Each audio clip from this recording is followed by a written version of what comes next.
Accident zone ಆಯ್ತಾ ದೊಡ್ಡಬಳ್ಳಾಪುರ ನೆಲಮಂಗಲ ರಸ್ತೆ ಒಂದೇ ವಾರದಲ್ಲಿ ಬರೋಬ್ಬರಿ 3 ಅಪಘಾತಗಳಾಗಿದೆ. ದೊಡ್ಡಬಳ್ಳಾಪುರದ ಚಿಕ್ಕಮದುರೆಯಲ್ಲಿ ಭಯಾನಕ ದುರಂತ ನಡೆದಿದೆ. ಆಕ್ಸಿಡೆಂಟ್ ಝೋನ್ ಆಯ್ತಾ ದೊಡ್ಡಬಳ್ಳಾಪುರ ನೆಲಮಂಗಲ ಮುಖ್ಯ ರಸ್ತೆ ಅನ್ನುವ ಪ್ರಶ್ನೆ ಕಾಡ್ತಾ ಇದೆ. ಒಂದೇ ವಾರದಲ್ಲಿ ಬರೋಬ್ಬರಿ 3ನೇ ಅಪಘಾತ ಸಂಭವಿಸಿದೆ ವೀಕ್ಷಕರೇ. ದೊಡ್ಡಬಳ್ಳಾಪುರದ ಚಿಕ್ಕಮದುರೆಯಲ್ಲಿ ಭಯಾನಕ ದುರಂತ ನಡೆದಿದೆ. ಲಾರಿ ಗುದ್ದಿದ ರಭಸಕ್ಕೆ 3 ಅಂಗಡಿಗಳು ನಾಶ ಆಗೋಗಿದೆ. ಅದೃಷ್ಟವಶಾತ್ ಈ ಒಂದು ದುರಂತದಲ್ಲಿ ಪ್ರಾಣಾಪಾಯ ಏನೂ ಆಗಿಲ್ಲ. ರಸ್ತೆಗೆ ಹಂಸ ಹಾಕುವಂತೆ ಸಾರ್ವಜನಿಕರು ಒತ್ತಾಯಿಸ್ತಾ ಇದ್ದಾರೆ. ನೋಡಿ, ದೊಡ್ಡಬಳ್ಳಾಪುರ ಮತ್ತು ನೆಲಮಂಗಲ ಮುಖ್ಯ ರಸ್ತೆ ಇದೆಯಲ್ಲ, ಇದು ಈ ರಸ್ತೆಯಲ್ಲಿ ಇತ್ತೀಚೆಗೆ ಹೊಸದಾಗಿ ಒಂದಷ್ಟು ಕಾಮಗಾರಿಗಳನ್ನು ಮಾಡಿದ್ದಾರೆ, ಒಂದಷ್ಟು ಹೊಸ ರಸ್ತೆಗಳನ್ನೆಲ್ಲ ಹಾಕಿದ್ದಾರೆ.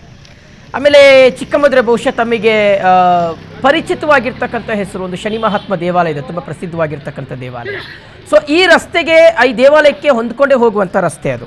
ಸೊ ಇಲ್ಲಿ ಅತಿ ಹೆಚ್ಚು ಆಕ್ಸಿಡೆಂಟ್ಗಳಾಗ್ತಿದ್ದಾವೆ. ರೋಡ್ ಬ್ರೇಕ್ ಸ್ಪೀಡ್ ಬ್ರೇಕರ್ಸ್ನ ಹಾಕಬೇಕು, ಹಂಪ್ಗಳನ್ನು ಹಾಕಬೇಕು ಅಂತ ಸಾರ್ವಜನಿಕರು ಆಗ್ರಹಿಸಿದ್ದಾರೆ.